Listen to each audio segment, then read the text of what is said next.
구약성경 창세기 49장 5절에서 7절 말씀 봉독할 때에 주께서 성경에 명하신 바를 따라 주의 말씀 잘 받는 표로 크게 아멘합니다. 봉독합니다. 시몬과 레위는 형제여 그들의 칼은 폭력의 도구로다. 내 호나 그들의 모의에 상관하지 말지어다. 내 영광아 그들의 집회에 참여하지 말지어다. 그들이 그들의 분노대로 사람을 죽이고 그들의 혈기대로 소위 발목 힘줄을 끊었음이로다. 그 노여움이 혹독하니 저주를 받을 것이요 분기가 맹렬하니 저주를 받을 것이라. 내가 그들을 야곱 중에서 나누며 이스라엘 중에서 흩으리로다. 아멘. 우리가 자주로 듣는 말 가운데 분노 조절 장애가 있습니다. 충동적인 행동을 스스로 조절하지 못하고 감정이 이끌리는 대로 행동하는 것을 말합니다. 그러므로 이 분노 조절 장애를 다른 말로 충동 조절 장애라고도 말합니다. 그리고 이것의 가장 큰 특징은 분노가 폭발할 때에 폭력으로 나타난다는 데 있습니다. 자신과 아무 상관없는 사람에게 폭력을 행사하는 묻지마 범죄, 그리고 자신보다 약한 사람에게 행하는 갑질도 모두가 다 분노 조절 장애에 해당이 됩니다. 오늘 본문 성경은 믿음의 조상 가운데 한 명인 야곱이 죽기 전에 12 아들들을 위해서 하나님께 축복하는 내용을 전합니다. 그런데 본문 성경에 보면 아버지 야곱은 둘째와 셋째 아들인 시몬과 레위에게는 축복 대신에 저주를 합니다. 그리고 28절에 있는 말씀을 우리가 쭉 읽어보면 성경은 이렇게 증거됩니다. 그들 각 사람의 분량대로 축복하였더라. 다시 말해 시몬과 레위는 자신들의 잘못으로 아버지로부터 축복 대신에 저주를 받게 됐다고 이렇게 말씀을 하고 있는 것입니다. 본문 성경은 이 두 사람이 왜 아버지로부터 축복 대신에 저주를 받았는지 그 이유를 밝히고 있습니다. 그것은 다름이 아니라 바로 분노 조절 장애 때문이었습니다. 이 시몬과 레위 두 사람은 분노를 잘 다스리지 못했습니다. 분노대로 사람을 죽였습니다. 또 폭력을 행사했습니다. 그러다가 하나님의 복에서 멀어지고 말았다고 성경은 우리에게 알리고 있습니다. 그러므로 사랑하는 성도 여러분, 우리 모두 본문 성경을 통해서 분노대로 행하는 것이 얼마나 무서운가를 알아야 합니다. 그리고 우리는 분노를 잘 다스려야 합니다. 그래서 분노로 인한 범죄를 피하는 가운데 하나님께서 사랑하시고 복 주시는 성도가 되어야 될 것입니다. 그러면 우리 성도는 분노를 잘 다스리기 위해서 어떤 신앙 자세를 가지고 살아야 합니까? 우리에게 분노가 일어날 때에 우리가 어떤 모습으로 이것을 잘 다스려야 합니까? 첫째로 우리는 분노대로 함부로 행해서는 안 됩니다. 5절로 6절에 보면 아버지 야곱은 두 아들 시몬과 레위에 대하여 이렇게 말합니다. 시몬과 레위는 형제요 그들의 칼은 폭력의 도구로다. 내 호나 그들의 모의에 상관하지 말지어다. 내 영광아 그들의 집회에 참여하지 말지어다. 그들이 그들의 분노대로 사람을 죽이고 그들의 혈기대로 소위 발목 힘줄을 끊었음이로다라고 말합니다. 아버지 야곱이 두 아들 시몬과 레위를 축복하는 대신에 저주할 수밖에 없었던 분명한 이유, 그것은 저희가 분노대로 함부로 행했기 때문입니다. 분노가 일어날 때에 저희는 칼로 사람을 죽였습니다. 그리고 소의 발에 힘줄을 끊었습니다. 다시 말해 저희는 폭력을 행사한 가운데 분노를 해결하려고 했습니다. 이것이 저희에게 큰 범죄가 됐고 아버지조차도 저희를 축복할 수 없는 그런 모습이 되었음을 말씀합니다. 우리가 창세기 34장에 보면 그 자세한 내용이 나옵니다. 야곱 가족이 유목민으로서 생활을 하다가 휘 족속들의 마을 앞에서 살고 있을 때입니다. 야곱의 동딸 디나가 마을 구경을 나갔다가 이 휘 족속의 추장인 세겜으로부터 성폭행을 당합니다. 그러자 오라비인 시몬과 레위가 주동이 돼서 계략을 쓴 가운데 추장 세겜을 비롯한 원주민들을 살해하고 말았습니다. 그러나 이 보복은 야곱 가족에게 더 큰 화를 가져옵니다. 인근에 있는 다른 원주민들의 보복을 당하게 되어 있었기 때문입니다. 그러므로 야곱은 할 수 없이 가족을 이끌고 도망을 갈 수밖에 없었습니다. 다행히 이런 상황 속에서 하나님께서 개입하셨고 야곱 가족은 하나님의 돌보심 속에 원주민들의 보복을 가까스로 피할 수가 있었습니다. 그러므로 야곱은 죽을 때 자손들에게 분노대로 함부로 행하는 것이 얼마나 불신앙적이고 또한 잘못된 일인가를 경고하기 위해서 이 시므온과 레위 두 사람에게 축복하는 대신에 저주를 한 것입니다. 그리고 저희에게 강조한 것이 무엇이겠습니까? 절대로 분노대로 함부로 행해서는 안 됨을 말씀합니다. 오늘 성경 말씀에 보면 내 호나 그들의 모의에 상관하지 말지어다 내 영광아 그들의 집회에 참여하지 말지어다라고 말해서 그의 자손들이 혹시라도 분노대로 함부로 행하다가 또 분노대로 다른 사람에게 보복하다가 하나님의 복에서 멀어지는 어리석은 사람이 돼서는 안 됨을 저희에게 엄중하게 경고하고 있는 것입니다. 따라서 우리 성도도 분노를 잘 다스리려면 무엇보다도 분노대로 함부로 행하는 일 우리가 피해야 합니다.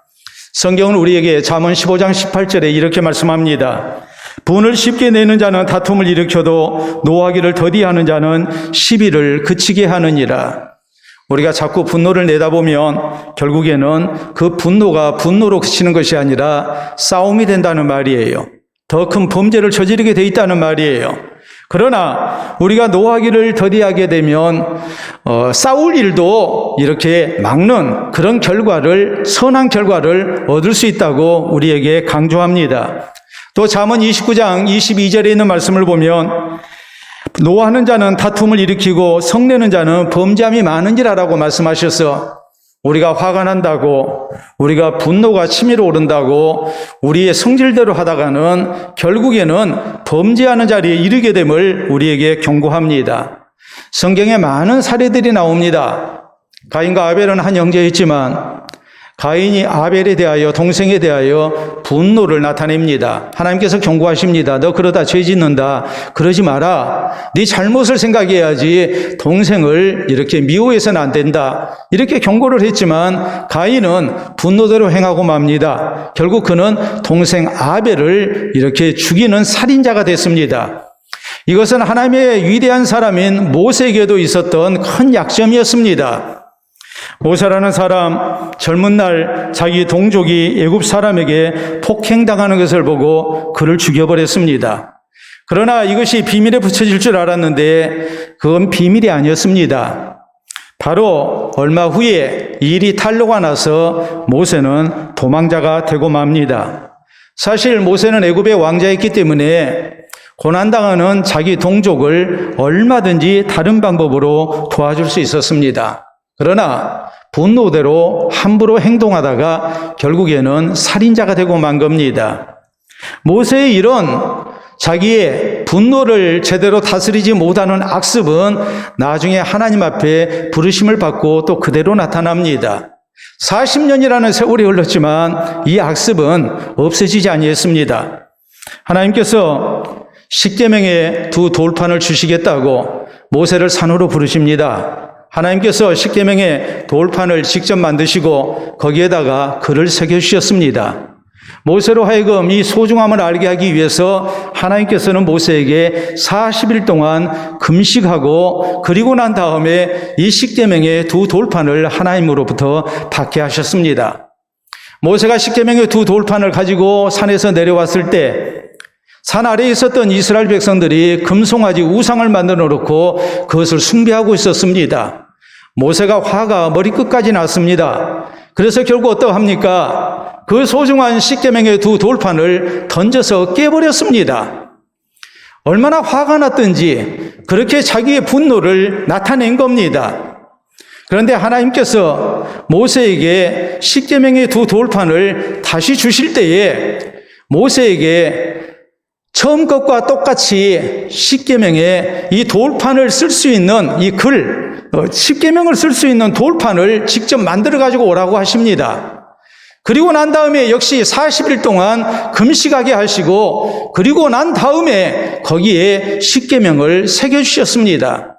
하나님께서 무엇을 모세에게 교훈하신 걸까요? 그건 다른 거 아니죠. 모세로 하여금 하나님의 소중한 은혜를 혈기 때문에, 분노 때문에 이렇게 상실하는 일이 있어서는 안 됨을 경고를 하신 겁니다. 그렇기 때문에 모세가 그 혈기를 바로 다스리지 못해서 분노대로 함부로 행하다가 크게 실수한 것, 이것을 모세로 하여금 교훈 삼게 하신 것입니다. 그러나 우리가 또 알다시피 그로부터 또 약 40년의 세월이 흐른 후에 모세는 백성들의 완악함 때문에 함부로 말을 하다가 결국 범죄하게 됐고, 그것 때문에 약속하신 가나안 땅에 들어가지를 못합니다. 40년이라는 시차를 두고 두 번에 걸쳐서 80년의 세월이 흘러도 분노를 잘 다스리지 못하게 될 때, 분노대로 행하게 될 때에 엄청난 잘못을 저지르게 됐고, 결국은 그가 하나님의 은혜를 온전히 누리지 못하는 좋지 못한 결과를 얻었음을 성경은 우리에게 말씀하고 있는 것입니다. 예수님께서 십자가 지시기 위해서 원수들에게 잡히십니다. 그때 제자 중 하나인 베드로가 칼을 뽑아서 잡으러 온 무리 가운데 한 사람의 귀를 베어버렸습니다. 베드로가 생각할 때 예수님 지키기 위해서 했던 행동이고, 또 잘못한 일이 없는 예수님을 잡아가는 것을 보고 분노가 일어나서 했던 정당 방위와 같은 그런 행동이었지만, 예수님은 베드로를 칭찬하지 아니하셨습니다. 그리고 베드로에게 하신 말씀은 이것입니다. 이것까지 참아야 한다. 이것까지 참아야 한다. 아무리 분노가 일어나더라도 분노대로 행해서는 안 된다는 말입니다. 우리 그리스도인은, 예수 그리스도의 제자는 분노를 잘 다스리는 가운데 절대 함부로 행하는 일이 있어서는 안 된다는 것을 이렇게 말씀을 하십니다. 그렇기 때문에 분노 조절 장애를 극복하는데 가장 첫 번째 되는 것은 뭐냐면 잠깐이라도 참는 것입니다. 뇌과학을 연구하는 학자들에 의하면 사람은 분노가 머리끝까지 치밀어 올라도 15초가 지나면 그 분노가 사그러지기 시작합니다. 줄어들기 시작합니다. 그렇기 때문에 분노가 일어나게 될 때에 15초만이라도 참으라고 이렇게 강조를 합니다.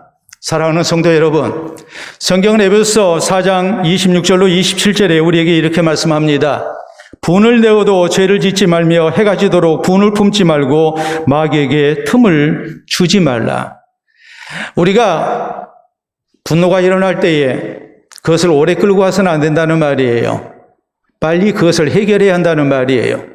그리고 우리가 분노대로 행하게 되면 마귀에게 틈을 주는 죄 짓는 일이 생긴다는 것을 명심하고 우리가 분노를 잘 다스려야 함을 이렇게 강조합니다. 그렇기 때문에 신앙경은 이렇게 말합니다. 분노가 앞문으로 들어오면 이성은 뒷문으로 달아난다.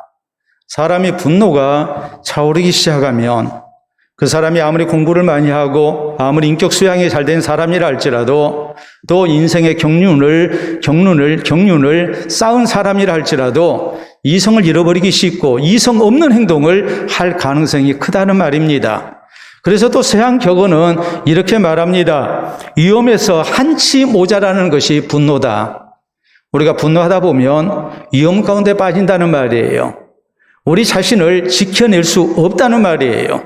좋지 못한 결과로 나 자신을 몰아간다는 것과 똑같다는 것을 경고하고 있는 겁니다. 그러므로 우리 성도는 분노대로 함부로 행하면 죄를 지을 수 있다는 사실을 명심해야 합니다. 그리고 절대 분노대로 함부로 행해서는 안 됩니다. 최대한 참아야 합니다. 함부로 말해서도 안 되고 함부로 행동해서도 안 됩니다. 그래서 분노를 잘 다스리는 우리 모두가 될 수 있기를 바랍니다. 둘째로, 우리가 분노를 잘 다스리려면 분노가 일어날 때 우리는 무엇보다도 하나님께 맡길 수 있어야 합니다. 시몬과 레위는 분노대로 함부로 행하였습니다. 폭력으로 칼로서 보복했습니다. 이 두 사람은 자기들의 분노대로 복수를 한 것입니다. 그런데 우리가 곰곰이 생각하면 이것은 심각한 잘못이었습니다. 왜냐하면 집안을 이끌고 있는 아버지가 위에 계십니다. 또 시몬과 레위는 둘째와 셋째입니다. 아버지 유고시의 장자인 형이 가정의 모든 일을 이렇게 주장하게 되어 있습니다. 그렇기 때문에 자신들이 나서서 함부로 복수하는 것, 이것은 심각한 잘못입니다. 아버지 야곱이 무능해서 복수를 안 한 것 아닙니다. 야곱은 신실한 하나님의 사람으로서 이 모든 일에 하나님의 개입을 기다리면서 자중하고 있었습니다. 그리고 자식들에게도 그렇게 할 것을 이렇게 명령합니다. 그런데 시몬과 레위가 함부로 나서서 칼로 복수한 것입니다. 그러나 복수로서 모든 일이 해결된 것이 아니었습니다. 이제는 다른 원주민들의 보복을 당하게 됩니다. 그렇기 때문에 우리 성도는 복수가 복수를 낳는다는 이 악순환을 잊어서는 안 됩니다. 대신에 우리 성도는 분노가 일어날 때 모든 일을 공의로 판단하고 계시는 하나님을 기억해야 합니다. 우리 하나님께서 모든 일을 다 아시고 또한 시시비비를 하나님의 공의의 심판을 통하여 나타내심을 우리는 믿고 하나님을 기다릴 줄 아는 성도가 되어야 됩니다. 성경은 잠언 20장 22절에 이렇게 우리에게 말씀합니다. 너는 악을 갚겠다 하지 말고 여호와를 기다리라. 그가 너를 구원하시리라. 하나님이 때가 되면 다 역사하시게 돼 있다는 말입니다. 그렇기 때문에 이 하나님의 때를 기다리면서 우리가 하나님께 맡겨야지, 우리가 성급하게 내가 함부로 분노대로 행하는 어리석음이 있어서는 안 된다고 우리에게 말씀하십니다. 잠언 24장 29절에 보면 너는 그가 내게 행한 같이 나도 그에게 행하여 그가 행한 대로 그 사람에게 갚겠다 말하지 말지니라라고 말씀하십니다. 내가 당했으니까, 내 인격이 모독을 당하고 내 자존심이 상처를 입었기 때문에, 또 내가 피해를 받기 때문에 내가 당연히 그렇게 보복하는 것이 나를 지키는 일이라 생각하고 우리가 함부로 보복하는 것, 이것이 얼마나 잘못된 일인가를 우리에게 말씀합니다. 하나님께서 모든 진실을 아시고 또 하나님께서 분명히 공의의 심판을 하실 것이기 때문에 우리가 함부로 행해서는 안 된다는 말입니다. 우리가 함부로 보복하고 함부로 폭력을 행사하는 것, 이 모든 것을 공의로 심판하시는 하나님의 권세를 침범하는 일이라 생각하고, 우리는 살아계신 하나님, 모든 진실을 아시는 하나님, 또한 시시비비를 분명하게 가리시고 공의로 심판하시는 하나님을 생각하며 하나님께 기도로 맡길 줄 아는 그런 성도가 되어야 됨을 우리에게 강조합니다. 여러분, 성경을 보면 그리하지 않습니까? 다윗이 세상을 살면서 억울한 일을 얼마나 많이 당합니까? 그런 인격적인 모독도 많이 당했고, 또한 생명의 위협도 당하는 그런 불이익도 그는 굉장히 많이 당했습니다.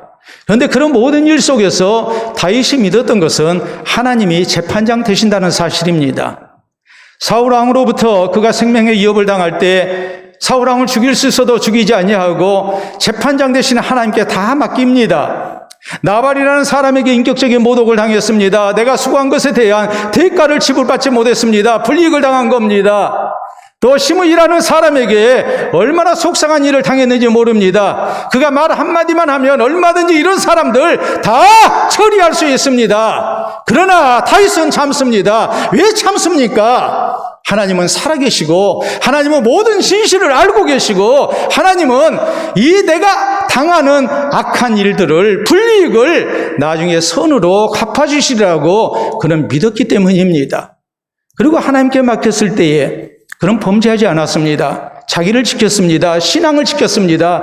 그리고 하나님께서 해결해 주신 가운데 하나님이 더욱 사랑하시는 복됨을 누렸음을 우리에게 말씀합니다.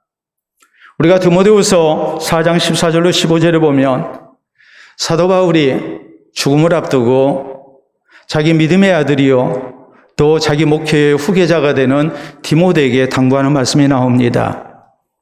여기에 사도 바울은 특별히 구리 세공업자 알렉산더라는 사람을 언급합니다. 알렉산더는 구리 세공업자였습니다. 이 말은 우상을 제조하는 직업을 가지고 있었다는 것을 의미합니다. 사도 바울이 우리가 우상을 숭배해서는 안 된다고, 이건 하나님 앞에 범죄 행위라고, 살아계신 하나님만이 우리가 우리의 하나님이신 것을 알고 예수님을 구주로 믿는 가운데 하나님만을 섬겨야 한다고 이렇게 복음을 전했을 때에 제일로 반발했던 사람들, 그들이 바로 우상을 제조해서 그것을 통해서 경제적 이익을 얻고 있는 사람들이었습니다. 그 가운데 대표적인 사람이 바로 알렉산더입니다. 바울은 말합니다. 우리가 예수 그리스도의 복음을 증거할 때 구리 세공업자 알렉산더가 심히 악한 말로 우리를 대적했다. 그러면서 바울이 그의 믿음의 아들인 디모데에게 너는 나를 대신해서 저에게 복수하라, 그런 식으로 말하지 않습니다. 바울은 뭐라고 말합니까? 주께서 그 행한 대로 그 악한 일을 다 갚으실 것이다. 대신 너도 그 사람을 주의해야 한다. 조심해야 한다. 이렇게 바울은 디모데에게 당부합니다. 내가 복수하지 않습니다. 하나님이 모든 진실을 아시기 때문에 하나님께 맡기는 겁니다. 웬만하면 피해가려고 노력을 하고 함께 다투지 않으려고 노력하는 겁니다. 그러면서 내가 당한 불이익에 대해서 진실을 아시는 하나님께서 때가 되면 다 심판하실 줄로 믿고 하나님의 손에 모든 것을 맡겨드립니다. 일제강점기 때에 김인서 장로님이 계십니다. 이분은 나중에 목사님이 돼서 우리 초대 대한민국 교회 부흥사로 크게 쓰임을 받으셨습니다. 1919년 3.1 만세운동이 일어날 때 이분은 앞장서서 독립운동에 나섰다가 일제경찰에 의해서 체포됩니다. 그리고 재판을 통해서 4년형을 선고받고 감옥 생활을 하게 됐습니다. 그런데 같이 생활하시는 분들 가운데에 독립운동가인 윤병구 선생이 이렇게 같이 생활을 하게 됐습니다. 윤병구 선생은 비폭력 무저항주의를 비난하는 사람이었습니다. 우리나라가 일제의 포갑정치하에서 해방이 되려면 우리가 무장투쟁을 해야 한다고 주장하는 사람입니다. 그렇게 하다가 잡혀서 감옥에 들어오신 분입니다. 이분이 김인서 장로에게 이렇게 말합니다. 성경에 보면 누구든지 내 오른뺨을 치면 왼뺨도 돌려대라 했는데 그따위로 해가지고 어떻게 독립운동을 하겠습니까? 폭력을 쓰는 자는 폭력으로, 무력을 쓰는 자는 무력으로 대항해야 할 것이 아닙니까? 하면서 우리 기독교 신앙을 또 무저항주의, 비폭력주의, 평화주의를 이렇게 비난을 합니다.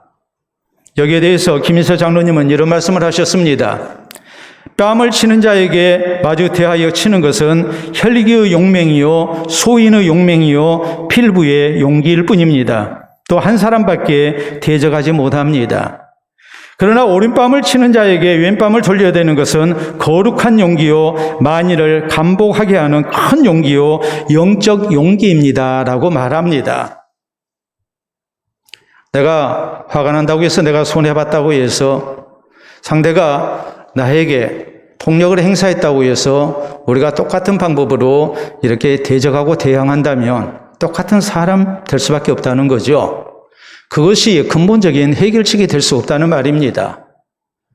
사람에게 있어서 분노가 일어날 때 그 분노를 적절하게 푸는 것도 필요하고 또 나에 대한 억압과 불이익 때문에 내가 분노했을 때는 거기에 상응하는 대가를 지불하면서 대응하는 것이 필요할 수도 있겠지만 그것만 가지고는 안 된다는 얘기입니다.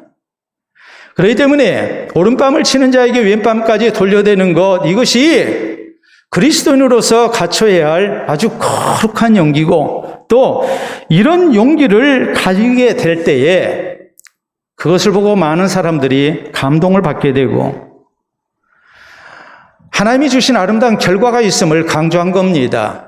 육신적인 용기가 아니라 영적인 용기를 가지고 그리스도인이 살아야 함을 강조합니다.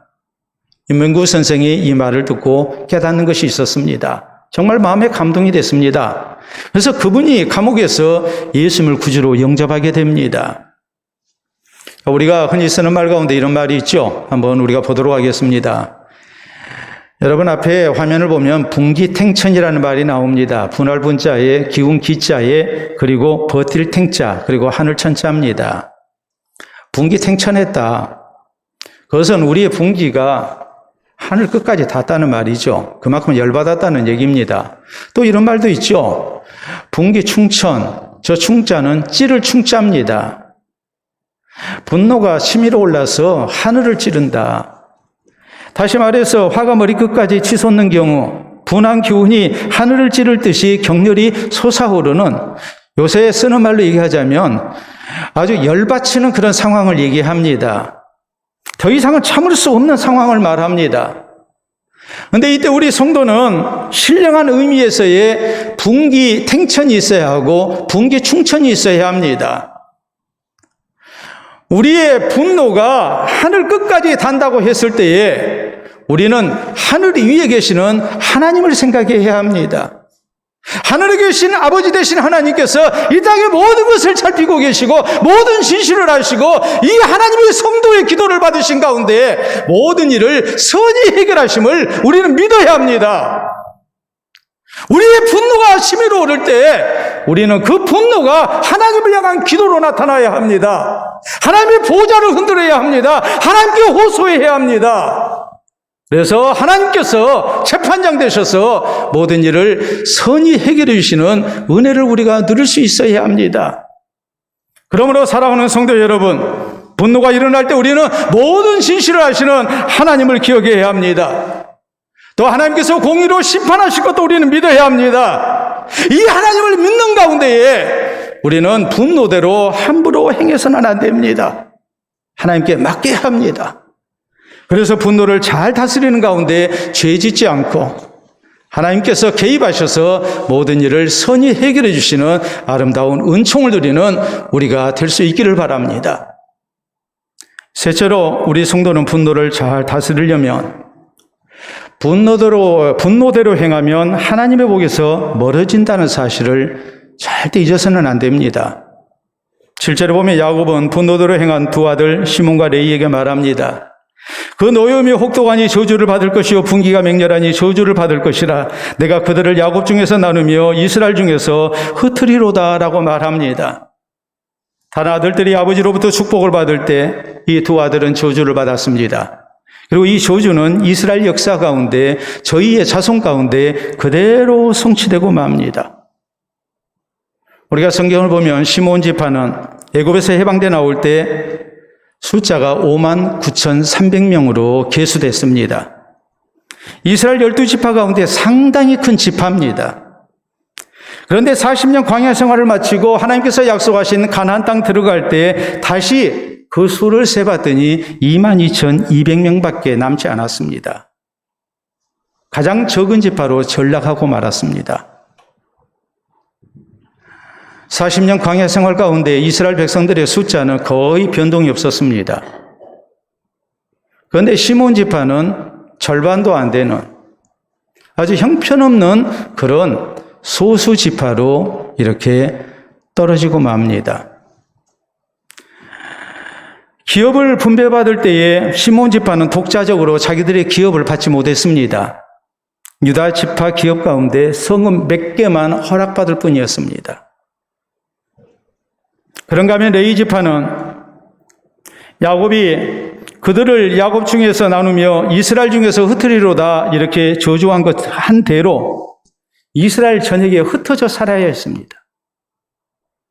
분노대로 함부로 행하다가 범죄하게 됐고 그 결과는 하나님의 복을 받지 못하는 참으로 비천한 그런 결과가 되고 말았습니다.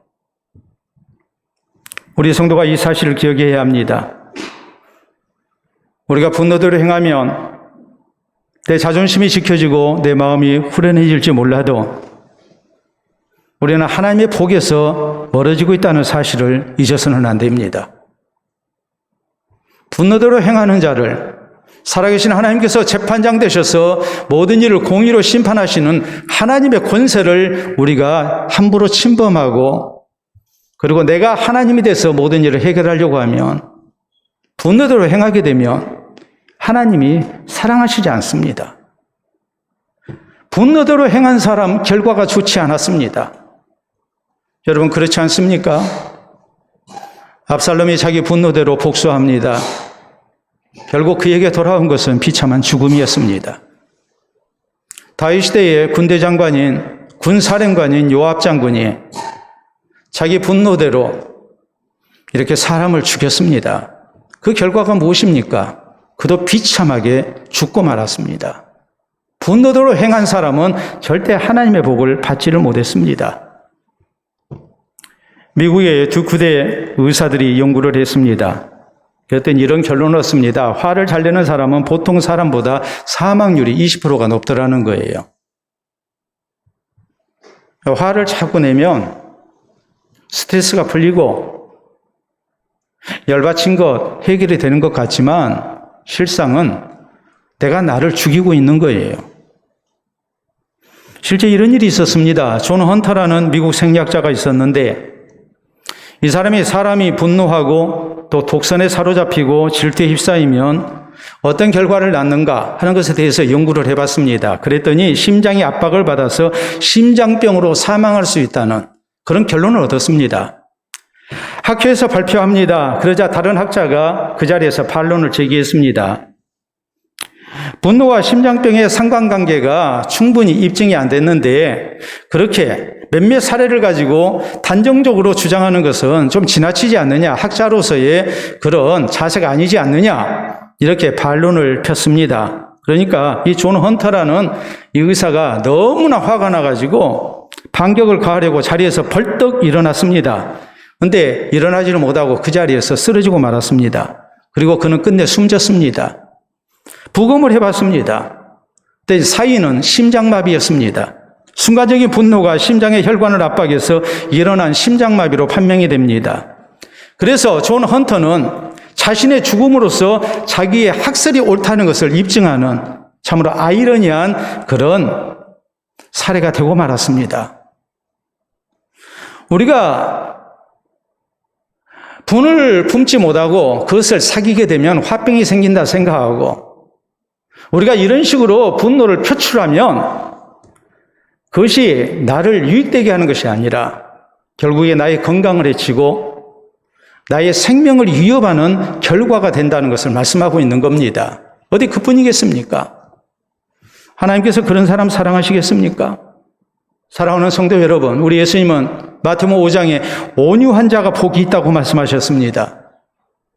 온유한 자는 성질을 낼 줄 모르는 사람이라는 말이 아닙니다. 자기 감정을 잘 조절할 줄 아는 사람을 온유한 자라고 말을 합니다.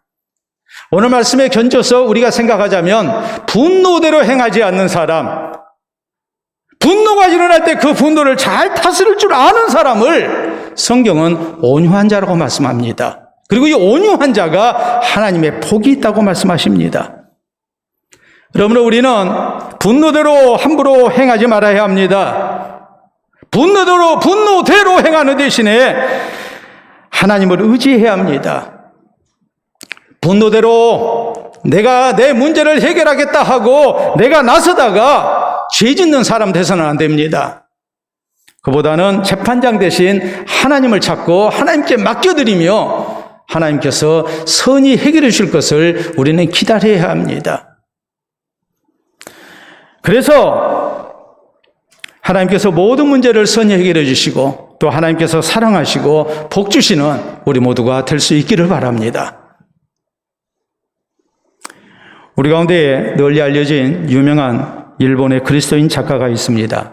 바로 미우라 아야코 여사입니다. 지금은 고인이 됐습니다만 이분이 쓰신 책은 우리 그리스도인들에게 많은 감동이 되죠. 이분은 청춘의 전부라고 할 수 있는 젊은 시기를 누워서 지내야 했습니다. 24살에 폐결핵에 걸렸고 결핵균이 척추에 침투해서 척추결핵으로 그는 일어날 수가 없었습니다. 37살 될 때까지 무려 13년 동안이나 누워서 생활을 해야 했습니다. 대소변도 스스로 해결하지 못합니다. 다른 사람 도움을 받아야 합니다. 그러다가 병상에서 예수 그리스도의 복음을 받아들입니다. 31살에 세례를 받았습니다. 그래도 마음에 평안이 없었고 건강은 좋아지지 않았습니다. 기독교 신앙을 의지했는데 마음에 평안도 없고 건강도 좋아지지 않으니까 사람이 더 신경질적이 된 거예요. 그리고 자꾸 화를 냈어요. 그러다 어느 날 성령의 깨달음을 얻습니다. 자신의 잘못을 회개합니다. 가만히 생각해 보니까 내가 내 몸 하나 건사하지 못하고 이렇게 오래도록 병원에 놓여 있는데 의료진을 비롯해서 가족들 모두가 다 나 때문에 고생하는 사람들이에요. 그런데 그 사람들한테 내가 신경질을 내고 짜증을 부리고 화를 내고 하고 있는 거예요. 그러니까 미안한 생각이 든 거예요. 이 사람들한테 절대 그렇게 해서는 안 되거든요. 그런데 그가 만나는 사람들, 한정된 공간에서 한정된 사람들만 만나는 겁니다. 속에서 치밀어 오는 자기 인생에 대한 분노, 하나님에 대한 분노, 이런 것을 어떻게 다스리지를 못하고 말로써 좋지 못한 표정으로 이렇게 자기를 돕는 사람을 힘들게 하고 있다는 사실을 깨달았습니다.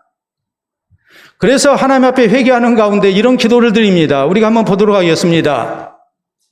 주여, 나는 오늘도 초조하고 불안하여 남에게 마구 화풀이를 하곤 하였습니다. 제발 이러한 저를 주위 사람들에게 동정심을 갖는 인간으로 바꾸어 주십시오. 아무리 작은 고마움에도 감사의 말을 할 수 있도록 상냥함을 주시옵소서. 자신을 위해 염려하고 있는 사람들에게 마음이 명랑해지고 고운 말을 쓸 수 있는 인간으로 만들어 주십시오. 여러분, 미우라 야코 여사가 자기의 신경질적인 이런 문제를 놓고 하나님 앞에 눈물을 흘리며 간절히 기도합니다. 그럴 때 마음이 평안해졌습니다. 그런 속에서 분노가 일어날 때마다, 자기 인생에 대한 짜증이 날 때마다, 또 마음에 안 드는 일이 생길 때마다 하나님 앞에 이런 기도를 드렸습니다. 그럴 때 점차적으로 쉽게 짜증내고 화풀이하는 일이 줄어들었고, 상냥한 사람, 친절한 사람, 온유한 사람, 그리고 마음에 여유가 있는 사람으로 변화되기 시작했습니다. 그럴 때 놀라운 하나님의 기적이 일어납니다. 차츰 치료 효과가 나타나기 시작했습니다. 건강을 회복합니다. 완전히 건강을 얻어서 그는 글 쓰는 작가가 됐습니다. 미우라 야코 여사의 작품의 주 내용은 이렇습니다. 예수 그리스도의 사랑, 하나님의 용서, 그리고 온유의 복됨을 증거합니다. 그래서 하나님의 작가로 귀하게 쓰임을 받았습니다. 사랑하는 성도 여러분, 우리가 날마다 하나님 앞에 기도하고 살지만 미우라 야코 여사처럼 우리가 저런 기도를 드려야 하지 않겠습니까? 우리가 세상을 살아가면서 늘 접하는 여러 가지 소식들, 또 내 주변에 가까이 있는 사람들에게 우리가 혹시라도 미우라 야코 여사와 같은 그런 분노가 표출되지는 않았는지 우리 자신을 다시 한번 돌아봐야 합니다. 그리고 저 기도가 우리의 기도의 제목이 되어야 됩니다. 우리 모두 분노를 잘 다스려야 합니다. 화가 날 때, 억울한 일을 당할 때 우리는 분노대로 절대 함부로 행해서는 안 됩니다. 죄짓지 말아야 합니다. 대신 모든 진실을 아시고 공의로 심판하시는 하나님, 재판장 되신 하나님을 기억하며 하나님께 맡겨드려야 합니다. 그래서 분노를 잘 다스리는 가운데 나를 지키고 신앙을 지키는 가운데 하나님께서 함께 하시고 도우시고 선한 결과를 허락하시는 하나님의 복됨을 누릴 줄 아는 우리 모든 성도 되시기를 우리 주님의 이름으로 축원합니다. 우리 함께 기도합니다. 우리는 세상을 살면서 많은 상처를 받습니다. 그래서 나는 늘 피해자라고 생각합니다. 그러나 내가 또 가해자인 경우는 얼마나 많습니까? 가장 가까이 사는 사람에게 우리는 가장 큰 상처를 주고 사는 존재입니다. 오늘 주신 말씀 생각하면서 분노를 잘 다스리는 가운데에 가까이 있는 사람을 참으로 평안케 하고 복되게 하는 그리스도인으로, 또 감동을 주는 그리스도인으로 쓰임받게 해달라고 우리 함께 기도합시다. 기도합니다.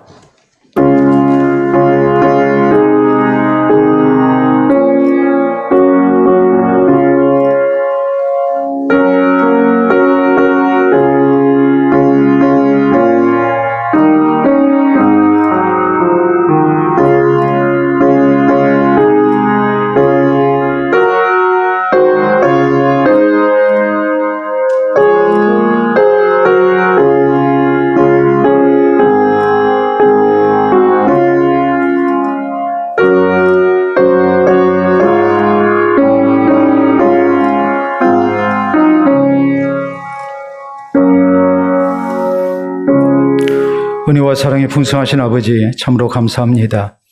하나님 앞에 부족하고 또 죄 지은 우리들을 주께서 긍휼하게 해주셔서 이제까지 참아주시고 또 하나님의 자비와 은총 속에 살게 해주신 것을 참으로 감사합니다. 하나님께 받은 큰 용서와 또한 자비와 긍휼을 생각하며 우리도 우리 주위에 있는 모든 이들에게 하나님의 사랑과 자비와 용서와 긍휼을 우리가 전할 수 있기를 원합니다. 함부로 분노하여 범죄하는 일이 있지 아니하게 하시고 우리가 또 함부로 분노하여 우리 하나님의 복에서 멀어지는 일이 있지 않도록 도와주시옵소서. 분노가 일어날 때에 살아계신 하나님을 기억하며 주 앞에 기도하며 주 앞에 모든 것을 맡겨드리게 하시고 우리의 마음을 잘 다스리는 가운데 온유한 하나님의 사람들이 되게 하시고 온유함으로 사람들을 대하게 하시사 주변에 있는 이들에게 하나님의 평화를 전하며 또 저희와 아름다운 관계를 이루는 중 우리 주께 영광을 돌려드리게 하시고 또 주님 사랑하시는 백성들이 될 수 있도록 인도해 주시옵기를 원합니다. 항상 그리스도 안에서 우리가 평화의 사람 되기를 원합니다. 살아계신 하나님 의지하며 사는 가운데 세상의 분요함과 또한 인간관계 속에서 오는 여러 가지 분노 우리가 잘 다스리게 하시고 그래서 믿음을 지켜나가게 하시고 또 하나님의 영광을 드러내며 주님께서 사랑하시는 주의 권속들이 될 수 있도록 역사하여 주시옵소서. 감사하오며 예수님 이름으로 기도하옵나이다. 아멘.